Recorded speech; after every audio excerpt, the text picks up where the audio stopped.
All right. You got the intro ready to go? Um,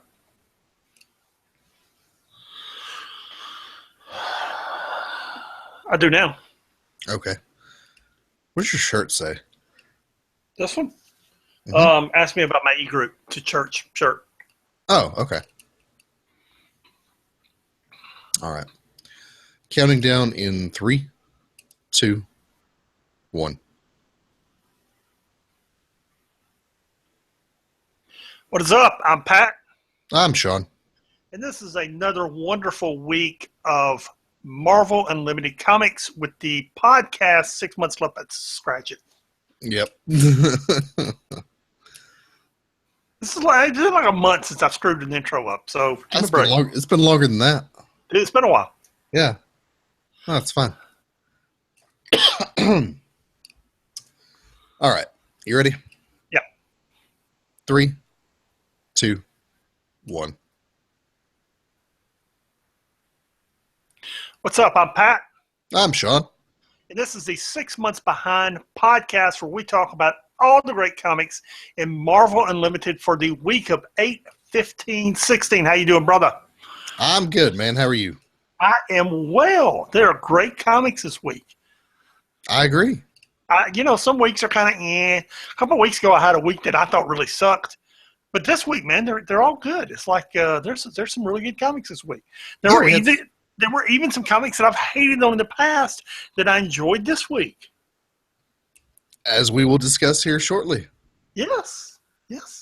But in the meantime, the website is www.6monthsbehind.com.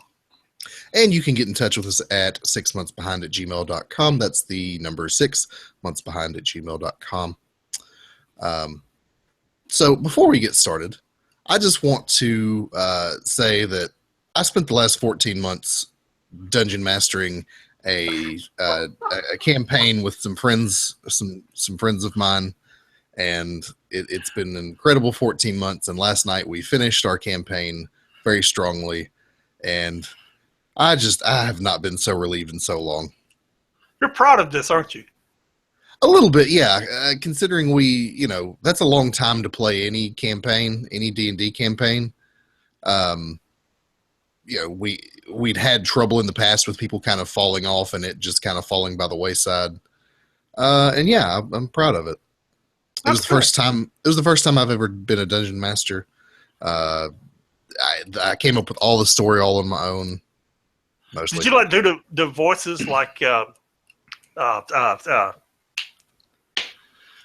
from The Big Bang Theory? I did do some voices, yeah. You got a video of this for me next time. We'll see. But yeah, it was great. And when's the new campaign start? Let's see. Some people are going out of town for like 3 weeks. I'm actually house sitting for them. Then I'm going to be in Gulf Shores for a week, so probably October. When are you going to Gulf Shores? 3rd week in September. I don't know about this, man. What? We hadn't discussed it yet. Truthfully, I haven't gotten the approval for the vacation at work, so it's still up in the air. There you go. Now, are you going to be the dungeon master again, or are you playing? I believe I'm playing. I was originally going to do the dungeon master thing again, but one of my roommates wants to try. I say try. He's done it before, but he wants to do his own thing, which he shared with me today that he would like to dovetail off of my campaign and incorporate elements from it into his campaign, which I thought was that was really interesting. Well, there you go. Yeah. Anyway, moving on. Enough of our other branches of us being nerds. Our other nerdy things. Yes, among many. There's many. That's just one facet. It's just one. We're nerds about everything. Yes. Before we get into the books this week, we do want to let you know that we do discuss the plot points within these books. We're not going to give you hardcore spoilers, but if you'd rather not be spoiled at all, leave.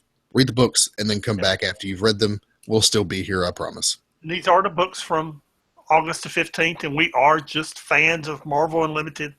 It's a great product. You get your first 30 days for free. After that, you can either get a year for what is it now, $60 or $9.99 a month. Yeah, it's $10 a month or 60 up front for a year. Yeah, I think you go 60, I go $9.99. There you go. Yeah. I actually don't remember what I do, but you got so much money in your checking account. Yeah, what's the matter? No, I just don't remember what if I do 60 a year. I think I do $10 a month actually. You come out a little cheaper with 60 a year. But yeah. Anyway, Web Warriors number 4 to start us off. Web Warriors number 4. This is, I'm not a huge fan of this comic, but this issue was all right. I mean, they're still fighting the Electros, and I like the Electros, and they ran into a universe of Doctor Octopuses. Dr. Octopuses, yeah. In this issue, which I thought was pretty cool. It's pretty good, man. It's entertaining. Yeah, I mean, it's kind of it does this balance thing where it's real lighthearted and funny, and there's a lot of brevity to it. Not brevity, levity. There's a lot of levity to it, but also it has some big time consequences going on, and there's real consequences to the story arc that's happening. So I know you didn't have time to read this one, but I didn't. First off, this has got Spider-Ham in it, okay, which we both love. Which is where a lot of the comedy comes from. And they're walking through this they're in this mansion, and the lady's got a lot of her father was a big game hunter, so she's got a lot of trophies on the wall. And there's a boar on the wall, and Spider-Ham looks at it and says, "Do you lead all your guests through a murder room?" It's a pretty funny line. That's hilarious. It was pretty funny. Yeah. Yeah. It's a good book, man. I was entertained by it. Yeah, and then like all the Dr. Octopuses are trying to kill all the Spider-Men. But she thought she was setting them free, and because they were somehow enslaved by the Electros. So Spider-Gwen sets them free, thinking that they're going to help her, and she set them free from being enslaved by the Electros. If this sounds complicated, well, you just got to read it. And immediately they're like, "A Spider-Man, kill her!" Yeah, go ahead. But there's one of them, one of the Dr. Ox, that tries to help them. And what I found interesting, and this is the theory that you and I both had when we saw her, pardon me, is this an alternate universe version of, I think her name is Maria from Spider-Man? Yes. She's the short person that Peter Parker was dating while he was Doc Ock back in Superior Spider-Man. If that also sounds complicated, it is. I think that's her. I think so too. And that's a character I'd really like to see more of if that's the case. There are comics that you can just read and very easily follow and read as you're going to sleep and not have trouble keeping track of. This isn't one of them. There's like 30 characters, and they're on literally running around 12 different universes, not Earths, universes. And brother, you got to have a scorecard to keep track of what's going on in this thing. Yeah, I mean, when you start jumping around timelines and universes, it gets real complicated real fast. Yeah. Anyway, great book. Gonna keep reading it. I hope it's selling well because I want it to go on for a while. Yeah. We actually have one of every category this week. We have Spider-Man books, we have X-Men books, we have Star Wars books, we have one of everything. As I said, it's a great week of comics, man. Yeah, I was just noticing we actually have a little bit of everything. It was actually a fairly large week in terms of books. But starting with X-Men, or rather moving on to X-Men Worst X-Men Ever number 5. Now, I've enjoyed this series because I really like the writer. And I just thought it was an interesting series and the art's good. You have not... Okay, stop. You think that art's good? Yes. I hated that art. Well, it's a more modern style that doesn't necessarily appeal to you. Because you're old. Okay, first off, I can appreciate modern style art. I'm just Okay, giving you a hard can time, buddy. I can send you some Peter Max art and some art that I appreciate. Okay, Oh yeah, Peter Max is great. dude, I can send you some modern art that I really appreciate. This is just bad art, brother. It's just bad. I liked Okay, it. Okay. Anyway, moving on. you have not Moving on. you have not liked this series so far. No, no. What I said last month was with issue 4, it began getting interesting, particularly the last few pages of issue 4. Now, who wrote this, and why are you interested in it? Max Bemis is the writer. Yes. He's a fledgling comic book writer, but he's also a musician, Okay. and his music reflects a certain cynicism that I identify with. Which is reflected in this comic, by the way. Yes, Now, which is why I enjoyed it. now is this his first attempt at writing? Comic books? No, Yes. I think this was actually his second attempt. He's done some stuff with I want to say Oni Press. He's done a few things here and there. He's done some independent stuff. Most of it's been independent work. Here's the thing. Issue 4 was fairly good. Issue 5 was very good. And if this had been a 3-issue limited series, or even a 4-issue limited series, it would have been good. Maybe very good. The problem was he spent so much time in issues 1, 2, and 3 just wandering around in the wilderness, going nowhere with it, taking forever to get to the heart of the story in issue 4, that it just sucked. If I'd have been paying money, I don't think I'd have ever gotten past issue 1. Yeah, I mean, it was just so bad, and he just took forever to get to the heart of what he was telling. yeah, he did kind of wander around aimlessly for a little bit. Yes, and I was still in. Go ahead. That's why I just hated the book in the beginning, because it was just wandering around, not going anywhere. Now, eventually, particularly in issue 5, he really told a very compelling story, but it took him forever to get there. And that's the problem I've had with this limited series, is it just took him forever to get there. And we won't tell you how it ends, because it's a huge spoiler to tell you how the thing ends. But if you read it, you can see it coming from a mile away. And I knew where it was going. At the end of issue 4, I knew where it was going, but it just took him forever to get there. And that was my problem with it. Yeah, and they introduced a character in, I want to say, issue 4 that really should have been introduced in issue 2 or 3. And if you introduce that character and get a dynamic going between the two of them, right, the whole thing moves better. Yeah, I mean, you can tell this is written by someone who does not have a ton of experience writing comic books compared to the other people that write these books that we read. Your Brian Michael Bendis's and Gary Dugans of the world. But I think the guy's got a lot of potential. I think so too. He just needs to, somewhere when he presented this to an editor needed to help him with this. Yeah, I agree. And I don't know who his editor was. I guess I could go back and look at the book and see, but it was also it was released initially as a digital comic, so they may have just kind of let him have his own, just gave him free reign with it. Yeah, and somewhere you've got to get the new artists. New artists and new writers in the world, and somewhere they have to learn. And this is where he's learning, and I don't have a problem with that. So they've got to get there, and this is part of the learning process. And as part of the learning process, I'm cool with it. They got to get there. So anyway. Right. So let me ask you a question. If he wrote another book for Marvel and you saw his name on it, would it compel you to read that book? I would have to see the plot, and I would read issue 1.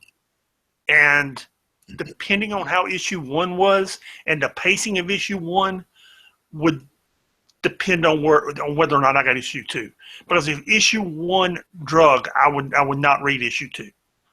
I would Okay. not suffer through another 3 or 4 issues to get to the pace of where I'm going.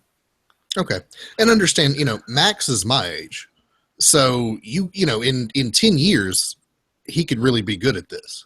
If I read Hickman or Bendis and they spend an issue wandering in the wilderness, I know they're going somewhere. Mm-hmm. He spent an issue wandering in the wilderness that didn't go anywhere. They accomplished nothing. They just wasted my time. Yeah. And at the end of the day, I still enjoyed this series, but it was not without its flaws. No. So I would compel everyone, go read it, trudge through issue 2 and 3, because that's really where it wanders a bit. Yeah. Because I think the ending is worth it. The payoff it's is really issues 1, 4, and 5 is where the story really is. right. Yeah, I but agree. you're right, and the payoff's worth it. So it's worth it. It's just you just kind of slug through some stuff there. Yeah, because you do see the ending coming, but it's a cool ending. Yeah, it is. Okay, all new X-Men number 4. Yeah, this is Teen X-Men book. You're not enjoying this, are you? It's okay. I'm not loving it. It's only issue number 4, so I feel like it's kind of meandering a bit. But I think it's starting to find its legs.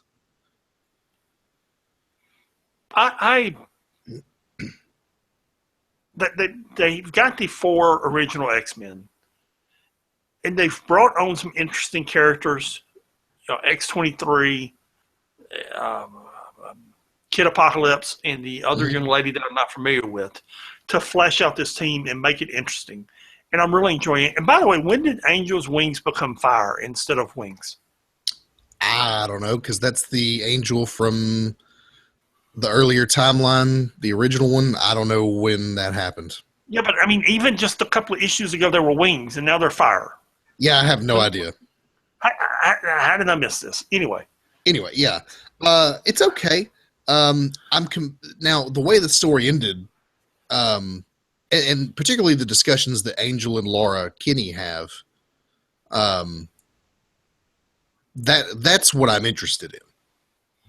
well, that's the plot of this issue and this story arc.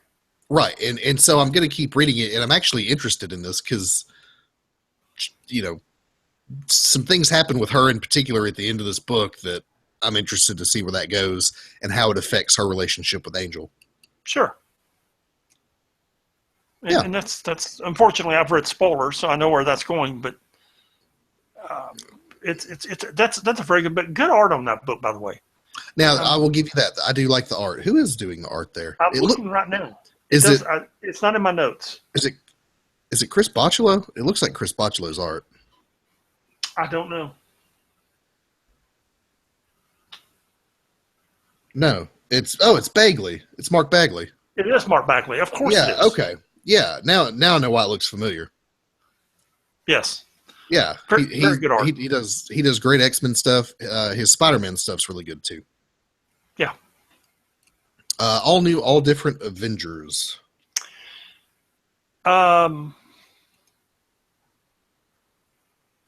How are you feeling about this book? Because it's it's kind of got another teen book thing going on.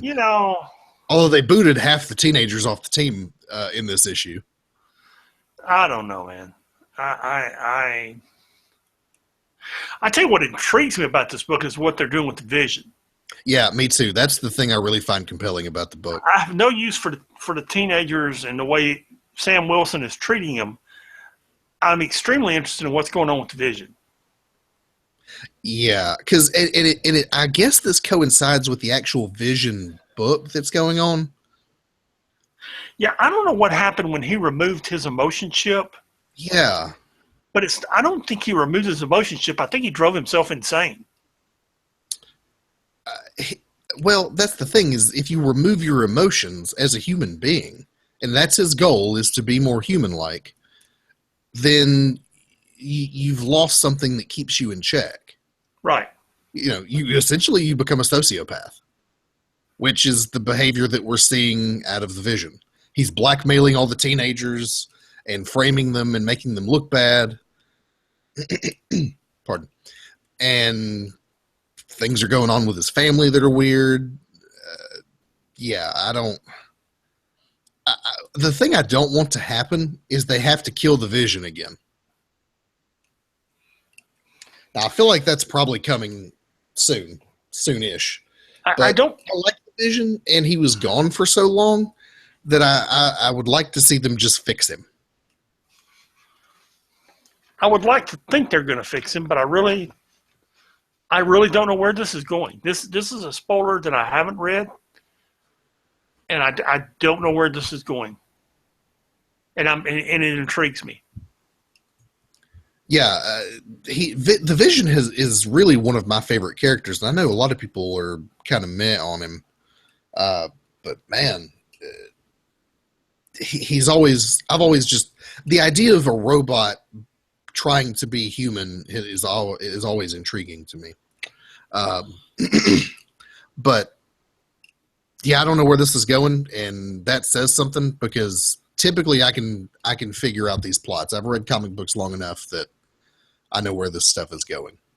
Where was the scene with him and Wanda being married? The flashback to him and Wanda being married, was it in this issue or the previous Scarlet Witch issue? Where was that at?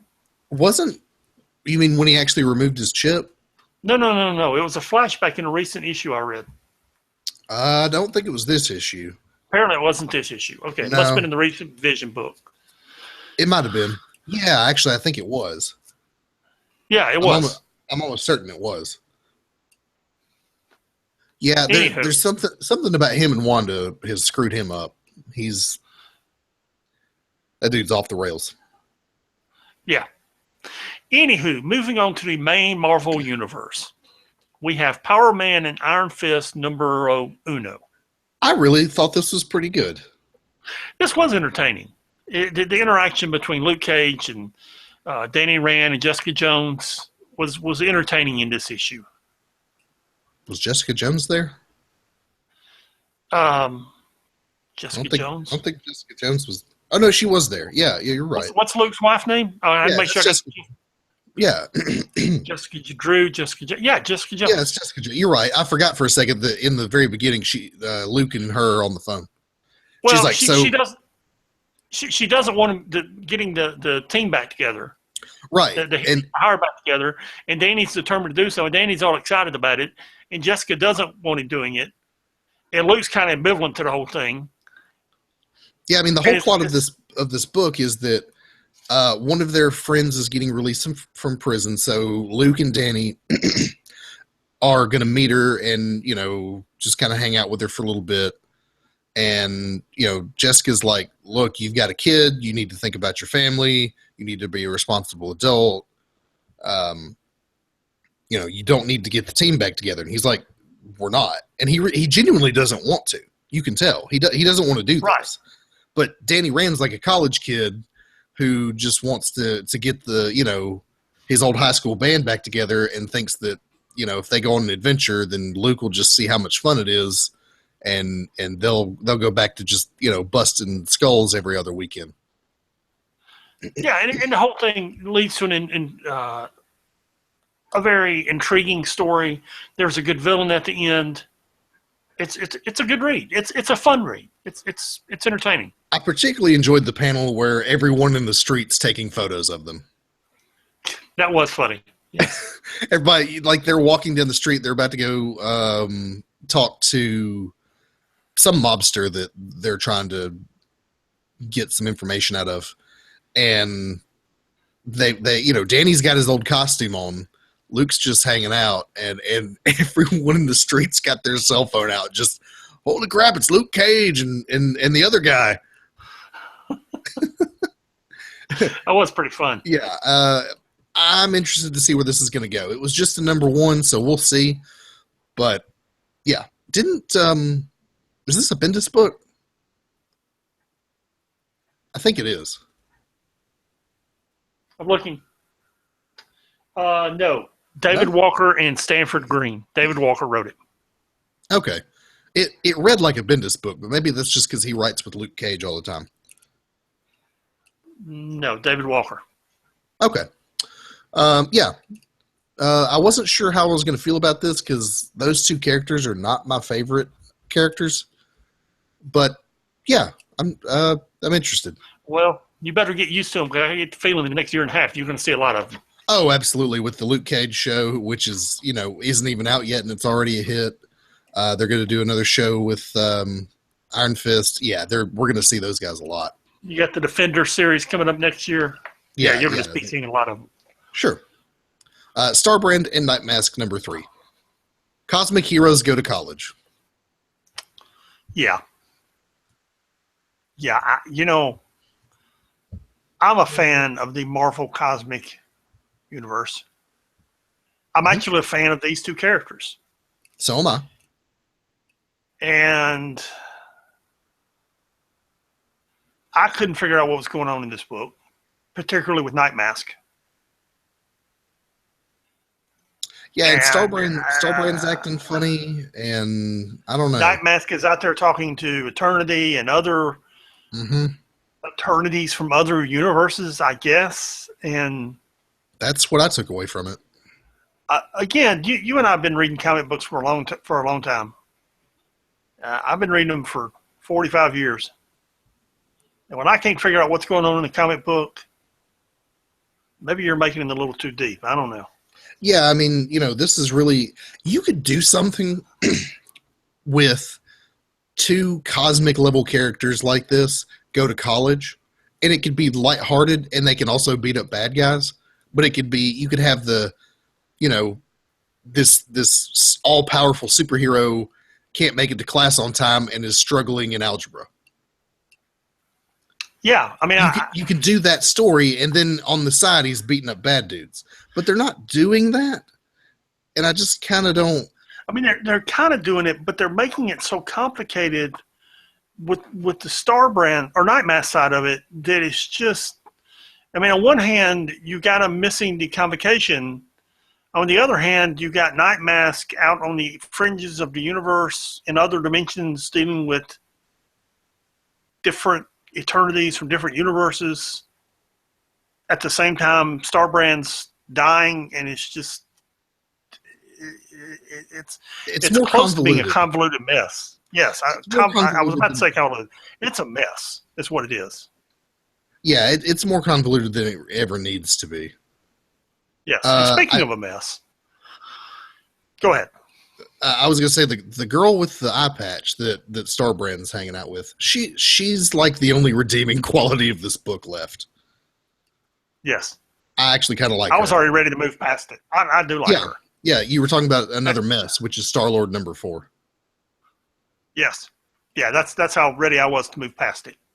And it's funny because Sam Humphries is typically a decent writer, and I don't think this is necessarily ill-written. I just don't care.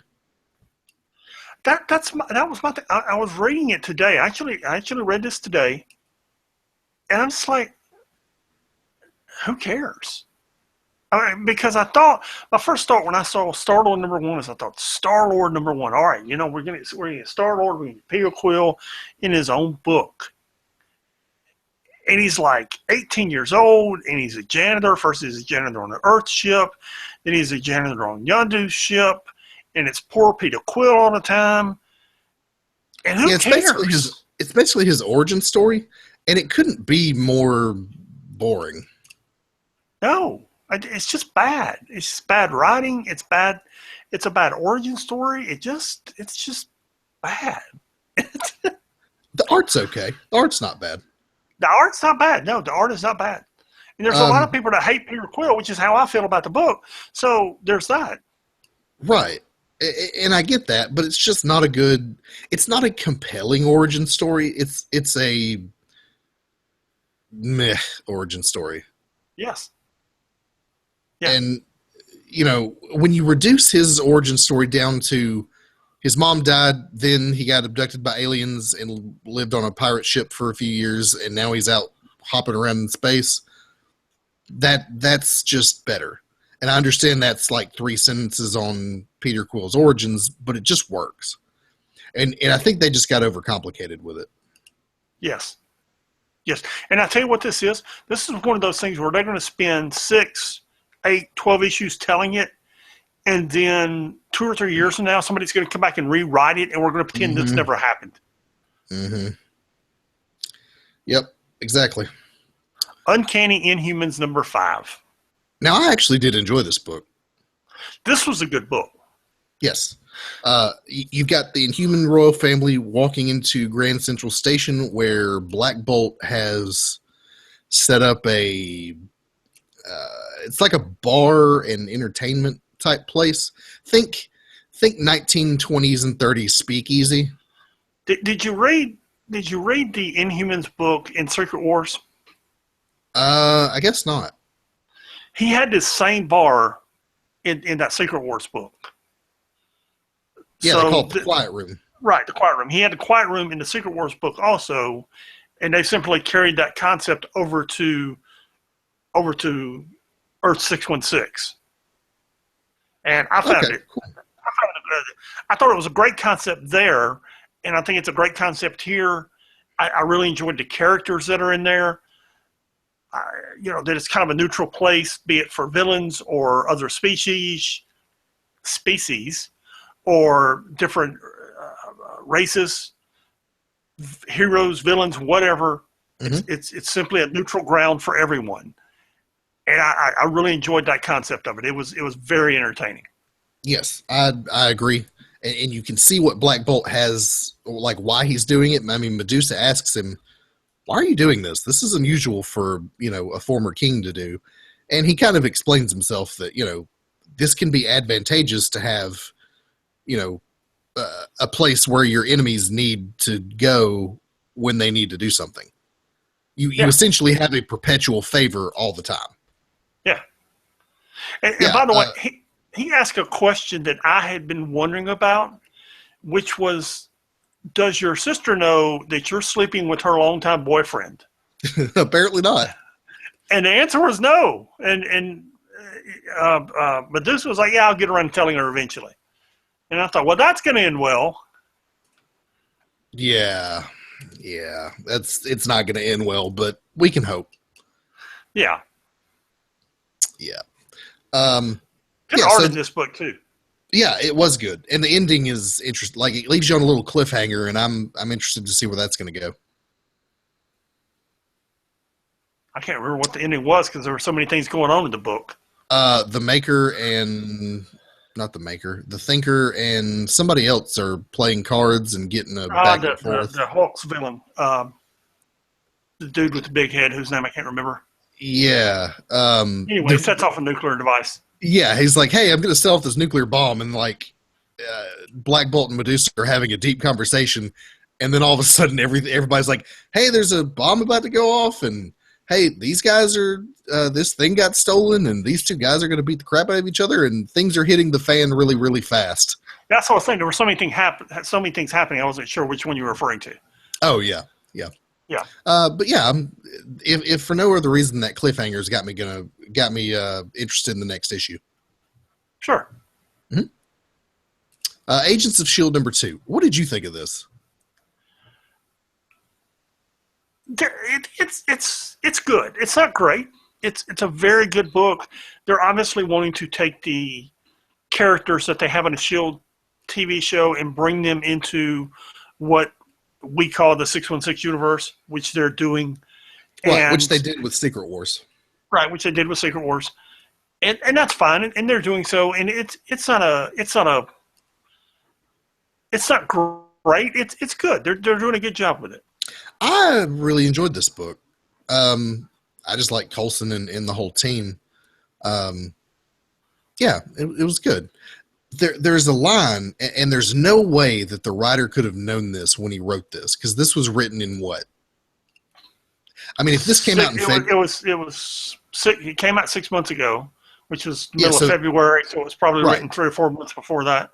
Right, but he says at one point, "It's Paris, May. How dangerous do you think it'll be?" And there's no way he could have known then, but with the news that's come out of Paris in recent months, that line rings really sinister. This is true. And if I remember correctly, when this book came, the book would have hit the shelf about the same week, maybe even the same day that you had that bombing in Paris back in February. So it's and again, no way the writer could have known, and so this was not intentional. But I just thought it was a really interesting. It puts a different spin on the book, just a little bit. True. Just a little. For those who have not been reading this book, turns out Coulson was dating a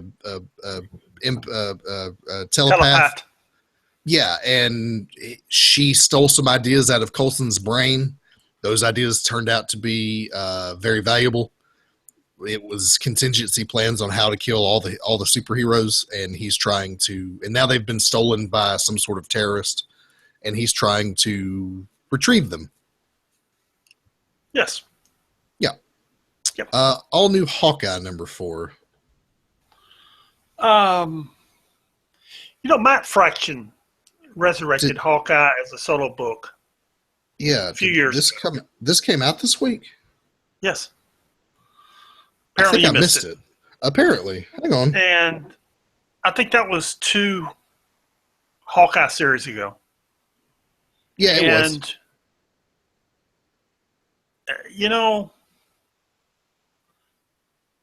with the first story arc, we had Clint Barton and Katie Bishop reunite. And with this story arc, I had hopes that they would get their act together and maybe it would pick up speed, because it's now being written by someone's name who's not on my notes, Jeff Lemire. Yeah. Jeff Lemire. He wrote the last one, too. And I was hoping, yeah, he did. And he tied that story arc to the story arc. Yeah. Excuse me, series 2 to this, which is now series 3. Mm-hmm. And I was hoping it would be as good as Matt Fraction's stuff. The problem is there's Hickman and Bendis and Fraction and a few others, and it's just not grabbing me. It's just not that interesting. I mean, they're still trying to save these kids that they've been trying to save for a year now in real time. Yeah. And it's just not doing it for me. Apparently, I totally missed this book, and I just tried to open it in Marvel Unlimited, and Marvel Unlimited doesn't want to open the book.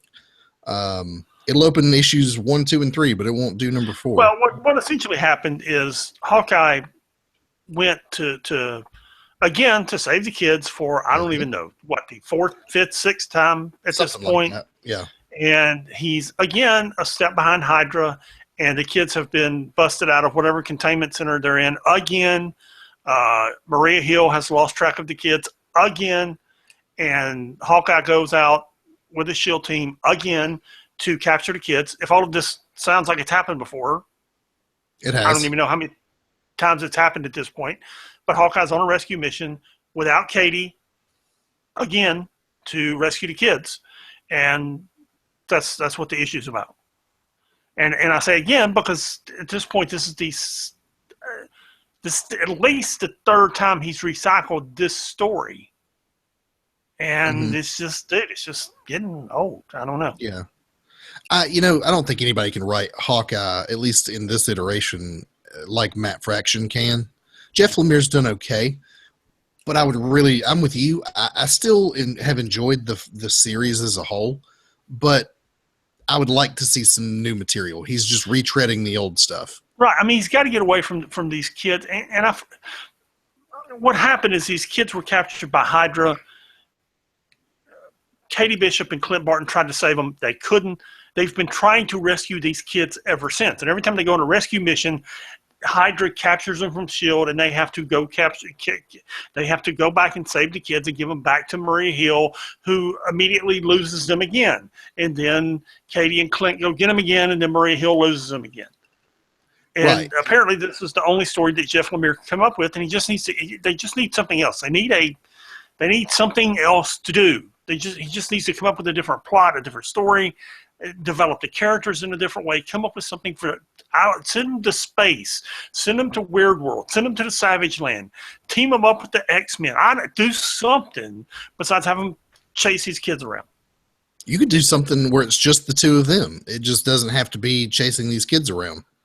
Trap them on a desert island. Stick them on a space shuttle. I don't do something. Yeah. And it's not even that it's a bad story. It's just like, okay, but we're just doing the same thing over and over with a different coat of paint on it. Yes. And again, it's not bad, but it could be better. And I haven't read this issue number 4, so I don't know.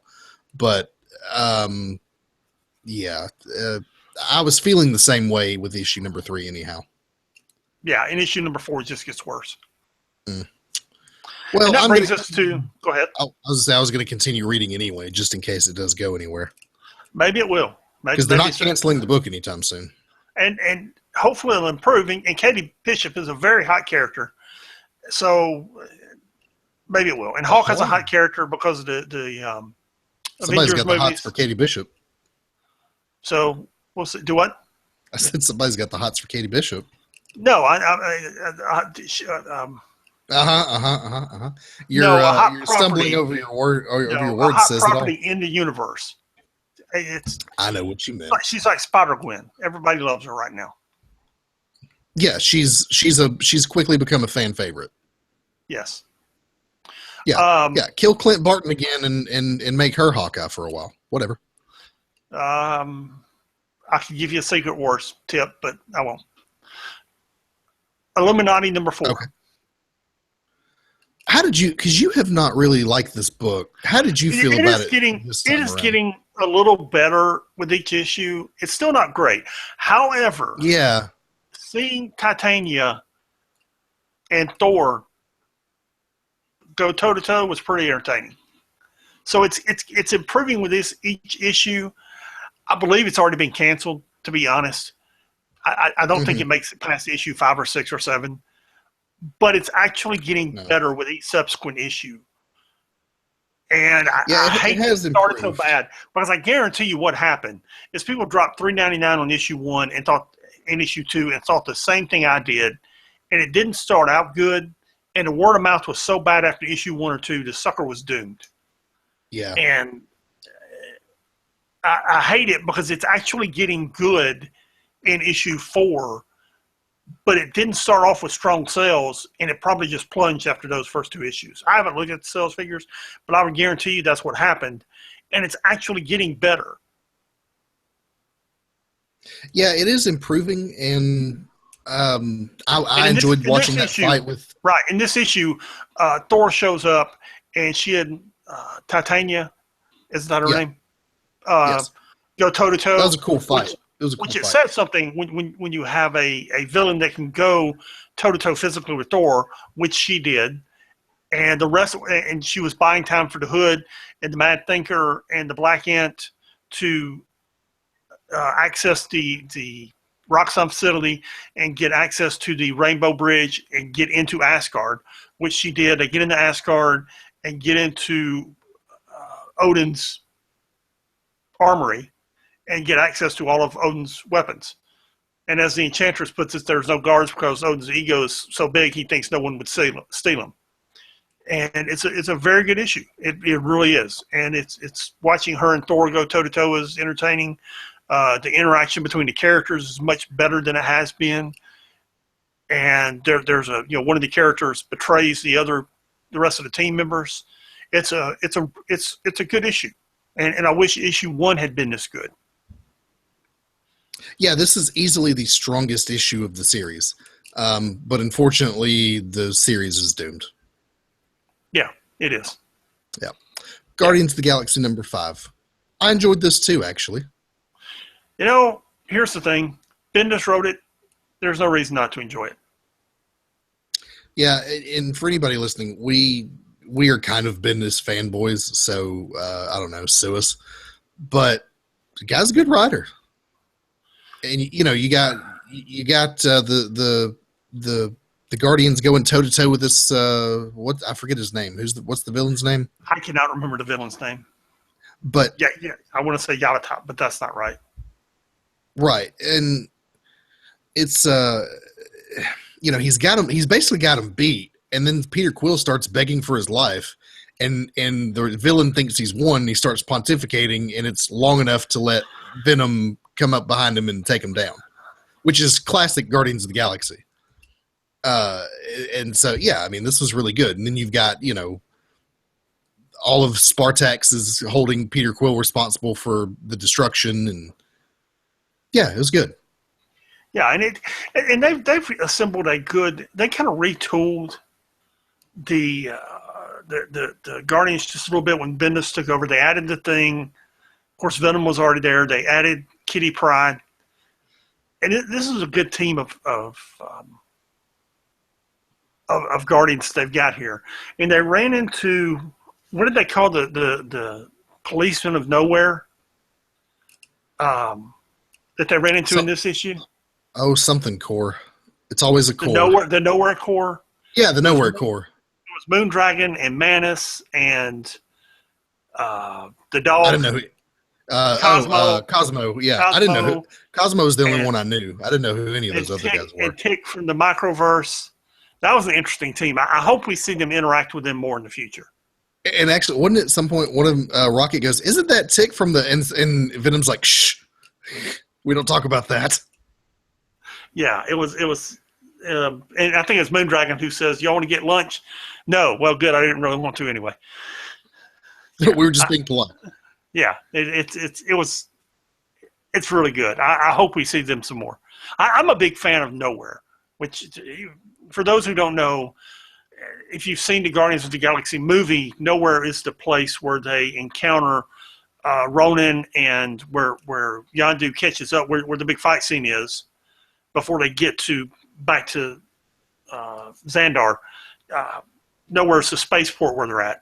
And in the Marvel Universe, it's basically the kind of the end of the world. It's giant spaceports. It's actually the head of a dead celestial, and it's just kind of this spaceport where all the dregs of the universe come to do whatever they want to. And Cosmo, the dog, is basically the policeman of Nowhere. And it's just, they tell some. You like Weird World? I like Nowhere. Yeah. Nowhere is the weird world of the Marvel Universe. Right. It's like Mos Eisley. Right. I love it. It's cool. Yeah. It's the sweaty, putrid butthole of the galaxy, and that's where all the villains go to hang out. Yeah. Absolutely. Yep. All new Wolverine number 5. I really enjoyed this. Again, I've enjoyed this whole thing, this whole Wolverine series. I really like Laura Kinney as Wolverine. I think she's the proper person to take that mantle. Absolutely. And she's doing a good job. Yeah, she is. I enjoyed seeing Janet Van Dyne in this, the Wasp. I thought she was very good in this.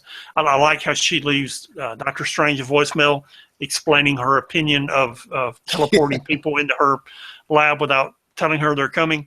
Yeah, without letting her know. Yeah. It was a good book. It really was, and there's a line there how Laura Kinney acts different than Logan would. That was very interesting. It's good, man. It's good. One of the characters died in this. Mm-hmm. Not a fake death, as in you'll see them in 2 or 3 issues, but one of them did die, and this is a very good book. It's Tom Taylor is writing this, and he's doing a good job with it. Yeah, I think so, and I really hope he continues writing it and it goes on, because this was another, like when they said when we found out that Laura Kinney was going to take over for Wolverine, I thought, okay, that makes sense, but I don't know how you have Wolverine without Logan, because I've just never known anything else, and I'm glad. I think this is like they did with Doc Ock being Spider-Man for a while.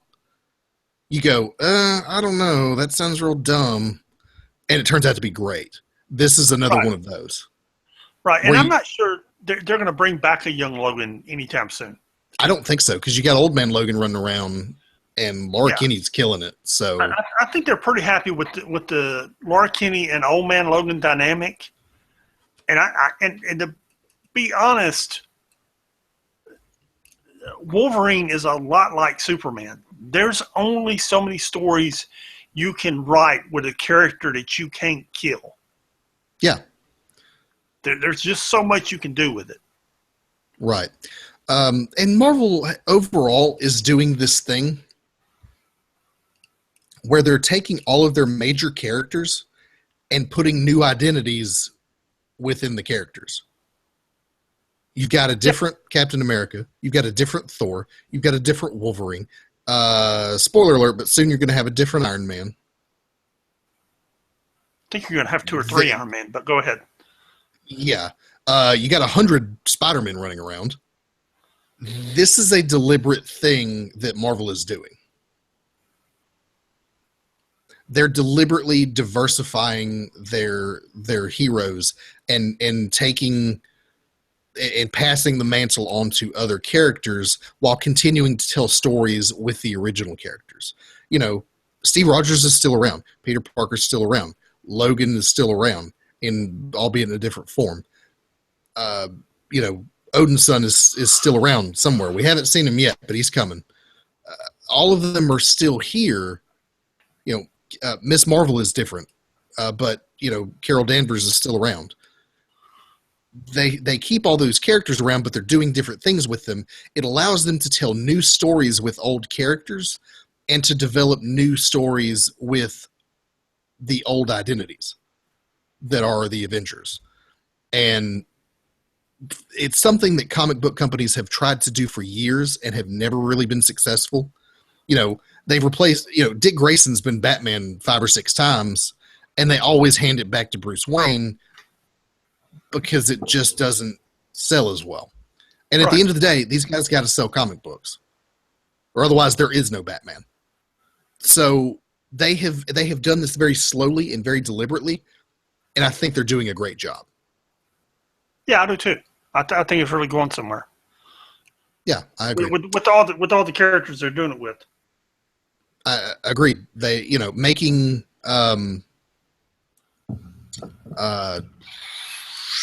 who's Thor? The lady Thor?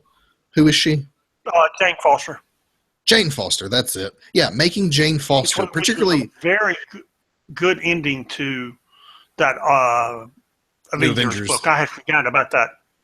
Oh yeah. No, it was Avengers that came out this week. Yeah. It was all new, all different Avengers #5. Yeah. I forgot that's how that book ended. I would have graded that book higher if I'd remembered that. Right. Yeah, because she gets separated from the hammer. Her hammer. And if she's away from it for too long, she loses the power.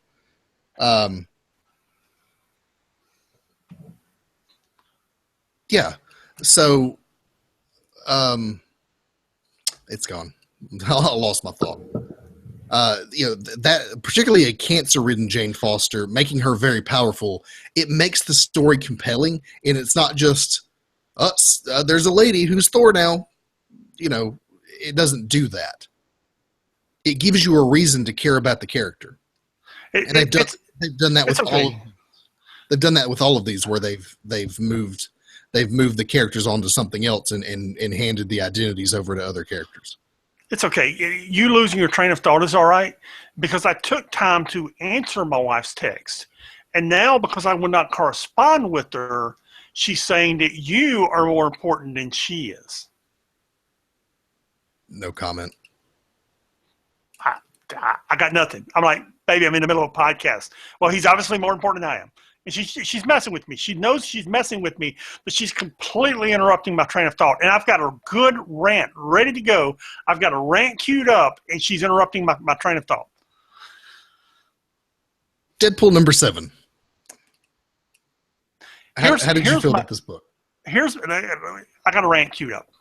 Okay. With Deadpool #7 and Star Wars #16, which is our next 2 books. Yes. Marvel did the same thing with each book. Deadpool #5 finished an arc. You got Deadpool, you got all the mercs for money. And then Deadpool #6 was Deadpool 2099. I have no idea where it came from, didn't understand the plot, didn't understand what was happening, didn't understand the characters, didn't understand anything that was going on.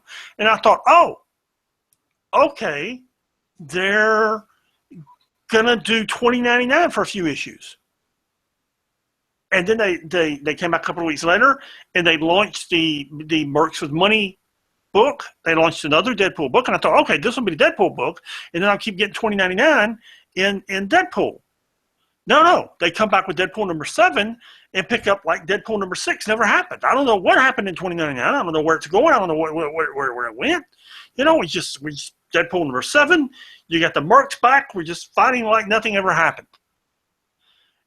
In Star Wars, okay, Star Wars number 16. What number we on? 16, okay. 14, you end the Vader Down series. In 15, we get this Obi-Wan story from 20 years prior to the Vader Down thing.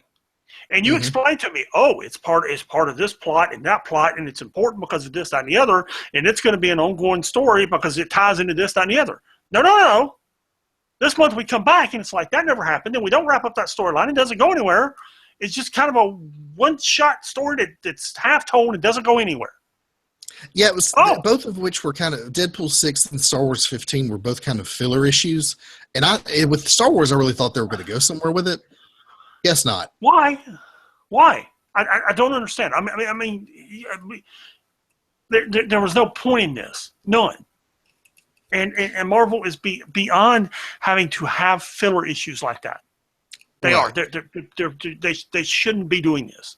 If they are, they don't need to be rushing these comics out. Just ship them a couple of weeks late and keep the friggin' plot going like it's supposed to be. Yeah, I agree. It's like they do when they do these .1 issues. I kind of just don't get it. Like, they start. If you want to do Deadpool 2099, give me a one-shot Deadpool 2099 and ship Deadpool number 6 a week or two late. Right. If you want to do that Obi-Wan thing, do an Obi-Wan special and ship Deadpool or Star Wars 15 a couple weeks late. The only thing I can think is that if they do that, if they do a one-shot rather than put the story, or at least introduce the story into the ongoing book, is that those one-shots don't sell. I guess. I don't know, man.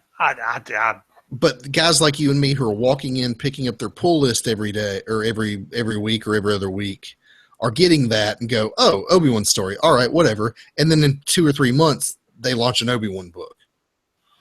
And they're like, oh, I read that issue of Star Wars where Obi-Wan was in it recently. Let me see what this is about. Or Deadpool 2099, which I actually might go back and read Deadpool number 6 now because that sounds interesting. But that's the only thing I can think is that they're not doing that because they don't think it'll grab attention like they want it to. I don't know what they're doing. I don't. It's something that in the overall series of the books, I think it's bad storytelling. I do. I think it interrupts the flow of what you're doing. Now then, that the rant's over, Deadpool number 7, great comic book. First off, it's the 25th anniversary of Deadpool's introduction as character, and this thing is 82 pages long. And no, I didn't read all 82 pages and read all those stories. I simply read the main Deadpool story and moved on. Didn't have time to read all that. However, that main Deadpool story is really great because they're discussing why Deadpool has memory problems. And like the first 2 pages show him being shot in the head, being decapitated, stabbing himself in the head, getting a sword in the head, having his head cut in half. Dude, just all the head injuries he's had. It shows all the stuff that's happened to his head, some of which are too graphic to discuss. Probably too graphic to have drawn in that comic book, but they did it anyway. And then, so he makes a list of things. Did you read this? Did you read Deadpool number 7? You need to read it. Okay, you need to read it. So he has this list drawn out in the book of things that he does, people he has to get revenge on. And one of them is like a group of ninjas. Okay, it's like this whole group of people that are on this list. So he goes and he attacks this group of ninjas. And they're like, he's got them all beat up, and there's only like 2 of them left half conscious. And they're like, why? And he's like, because you're on the list, but you beat up us last month, and a month before that, and a month before that, and a month before that. And he's like, well, I don't remember, and you're on my list. Okay, can you scratch us off the list? He's like, maybe, but I'm not sure I'll remember doing it. So you'll probably see me next month. And turns around and walks off. And the whole comic is where he's just chasing down people and getting revenge where he's already gotten revenge before and not remembering doing it. But it's all part of the plot that they've had going in issues 1 through 5, not issue 6, but issues 1 through 5. And then at the end, you get to a name that's on that list, and he remembers why that name is on that list, and it's going to be really good. I won't give you a spoiler there, but it's really going to be good. Okay, cool. Hey, Yeah. So talking about Deadpool reminded me, I think you accidentally left it off the list, but we got to talk about Black Knight. That came out this week.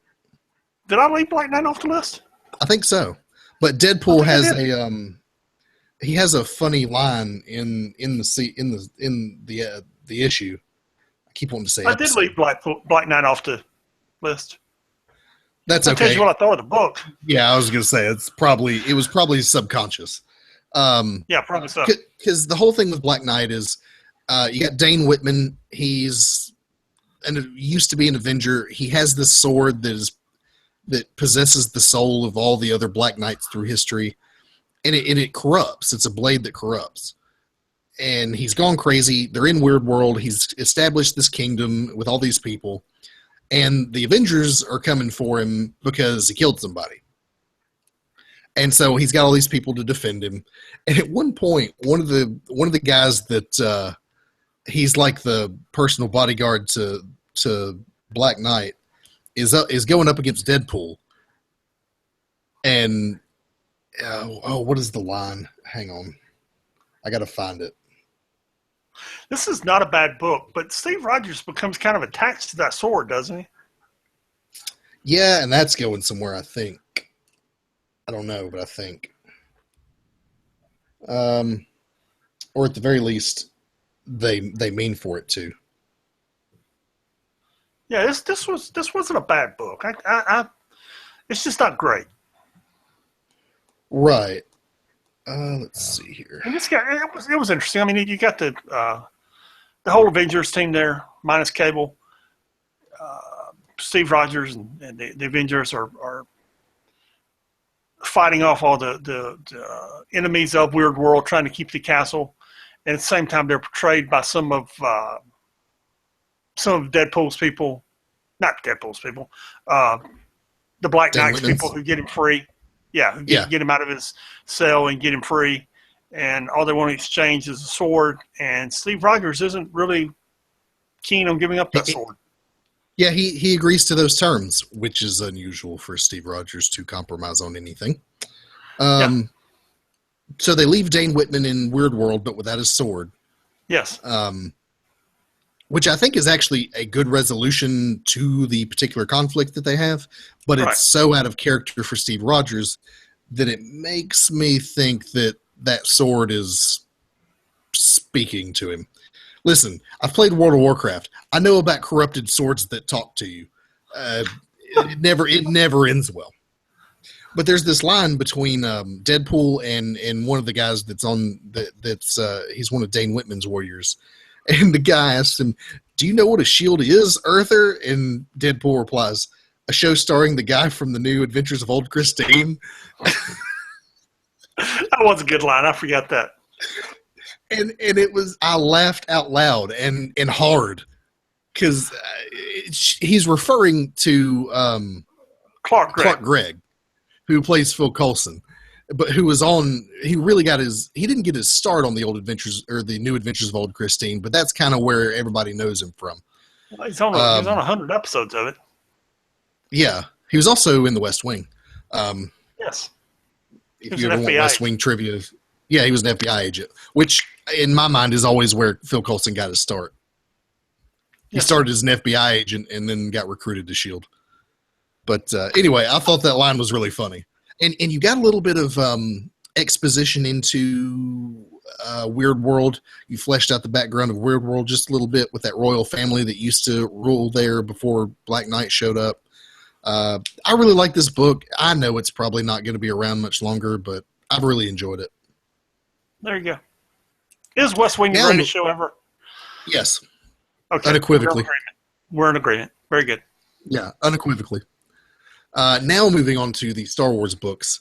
Number 16 deals with the aftermath of Vader Down. They've captured Dr. Aphra, who is the one of Vader's operatives, and they've put her in a prison that orbits the sun.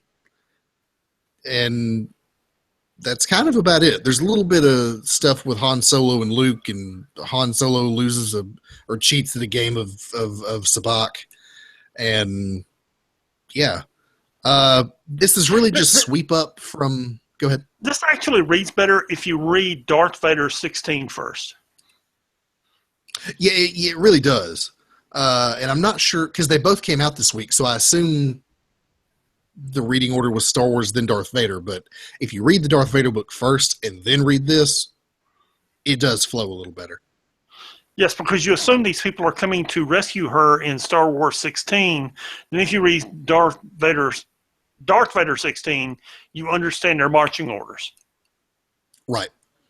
And this issue of Star Wars was okay. It wasn't great, but you got to understand that they're sweeping up from Vader Down and setting up stuff for later.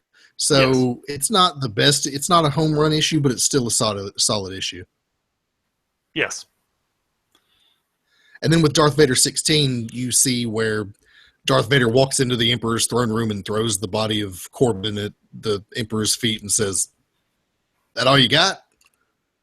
I'm Darth Vader. And I know you're displeased with me, but I'm Darth Vader, gosh dang it." Yeah. That's not exactly what he says, although that'd be really funny if it was. Anyway, I'm imagining a scenario with that voice, just, "I'm Darth Vader. Gosh dang it." Anyway. That's good. Anyway. Hey, let me say this. Sure. Carrie Andrews did the cover on this thing. That's a great cover. Yeah, it is a really good cover. That's a great. I'm gonna put that cover on the front page of the website so people can see it. That's a cool cover. Absolutely, and she always does really good stuff. Yeah, and this issue's the same. It's a lot of sweeping up from the last storyline and setting up for the next one. So it wasn't. It wasn't a home run hit or anything, but it was a solid, it was a solid issue. And I'm sure next issue is going to have some surprises. Yes. Yes. Okay. Let me explain something for a few moments that you saw this month. This week, if you're a Marvel Unlimited fan, you saw Timely Comics. Now, I'm going to explain this quickly and briefly. Timely Comics is what Marvel Comics used to be called. And Marvel has relaunched the Timely Comics brand or imprint for a reprint series. So this week, you see Timely Comics, Venom Space Knight #1, Drax #1, and Carnage #1. And what those are reprints of Venom Space Knight 1 through 3, Drax 1 through 3, and Carnage 1 through 3. Where Marvel took them, reprinted those 3 issues, and put them on the newsstand for $3 a piece. Right. And now, go ahead. Understand, these are all of the issues that we just read a couple weeks ago. Yes. Matter of fact, Venom Space Knight #5 is coming out next week. So that tells you how soon they are. Now, they're doing this with the entire all-new, all-different line.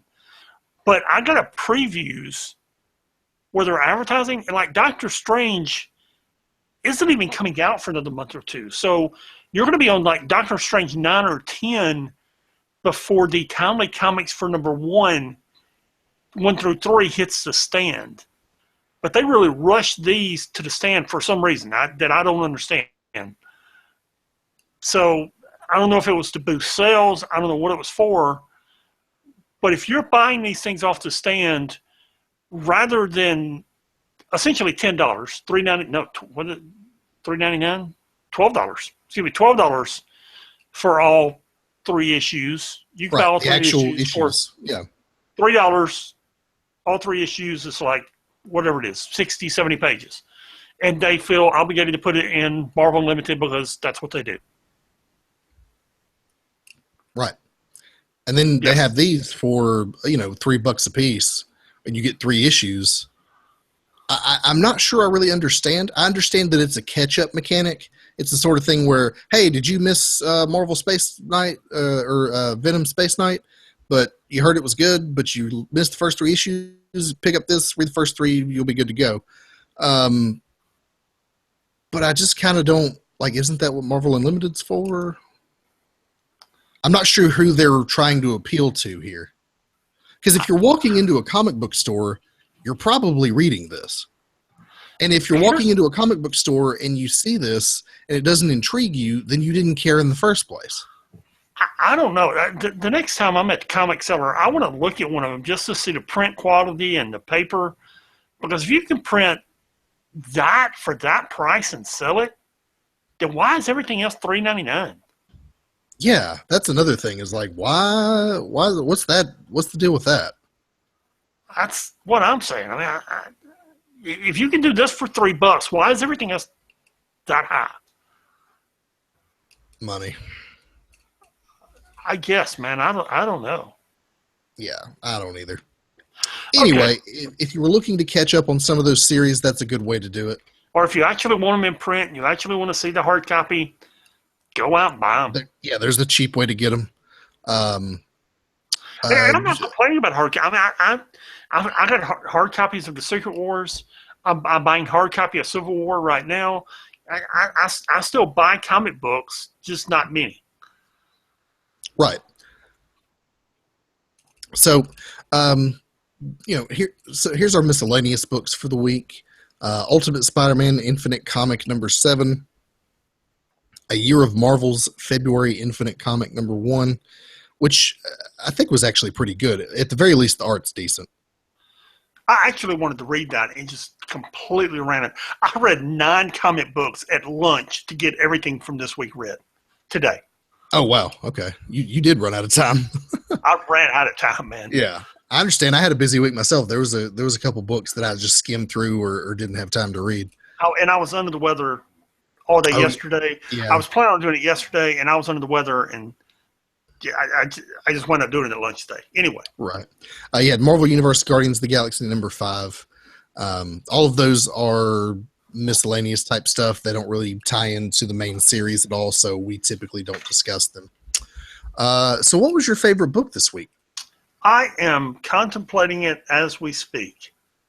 And I'm going to have to go with, I'll let you contemplate for a moment. I'm going to have to go with that Agents of S.H.I.E.L.D. book. I think it's Uncanny Inhumans. I really, really enjoyed that Inhumans book. That's a good pick too. And I haven't, it's something that I didn't really get into that whole first arc with Kane and the time traveling and all that stuff. I really didn't get into that first arc, but I felt like they really did something with this issue. This issue was really, really good. Yeah, I agree. And then you had the Iron Fist dump this week. You had a bunch of Iron Fist books from the 90s? Yeah, we're going to continue to see Iron. We had an Iron Fist dump last week or week before. You're going to continue to see Iron Fist, Luke Cage, Defender stuff for the next 12 months until they get it all out there. Yeah, yeah, because they're going to do a character spotlight once the Luke Cage thing hits in September, I think. When is that? Is it early or late September? No, it's late September. It's last week of September. I was hoping it was like the 12th. No, it's last week of September.